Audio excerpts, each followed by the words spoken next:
দেশের উত্তরাঞ্চল ও ময়মনসিংহ বিভাগে চলমান মৃদু তাপপ্রবাহের মধ্যেই ঝড়ো হাওয়া সহ বৃষ্টির পূর্বাভাস দিয়েছে আবহাওয়া অধিদপ্তর।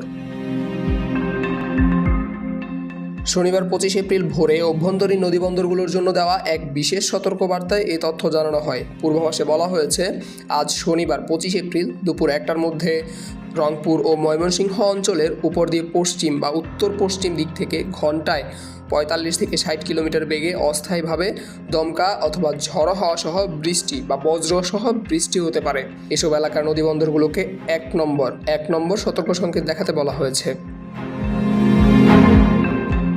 এদিকে শুক্রবার 24 এপ্রিল সন্ধ্যা থেকে পরবর্তী 120 ঘন্টা বা 5 দিনের আবহাওয়ার পূর্বাভাসে বলা হয়েছে, লঘুচাপের বর্ধিতাংশ পশ্চিমবঙ্গ থেকে উত্তর বঙ্গোপসাগর পর্যন্ত বিস্তৃত রয়েছে। এর প্রভাবে আগামী কয়েকদিন দেশের বিভিন্ন স্থানে বৃষ্টি ও শিলাবৃষ্টির সম্ভাবনা রয়েছে। আজ শনিবার 25 এপ্রিল সন্ধ্যা পর্যন্ত রংপুর, রাজশাহী, ময়মনসিংহ, ঢাকা, খুলনা, বরিশাল ও সিলেট বিভাগের দু-এক জায়গায় অস্থায়ীভাবে দমকা হাওয়া ও বিদ্যুৎ চমকানো সহ বৃষ্টি অথবা বজ্র সহ বৃষ্টি হতে পারে। সেই সঙ্গে কোথাও কোথাও বিক্ষিপ্তভাবে শিলাবৃষ্টির সম্ভাবনাও রয়েছে। তবে দেশের অন্যান্য স্থানে আকাশ আংশিক মেঘলা সহ আবহাওয়া প্রধানত শুষ্ক থাকতে পারে।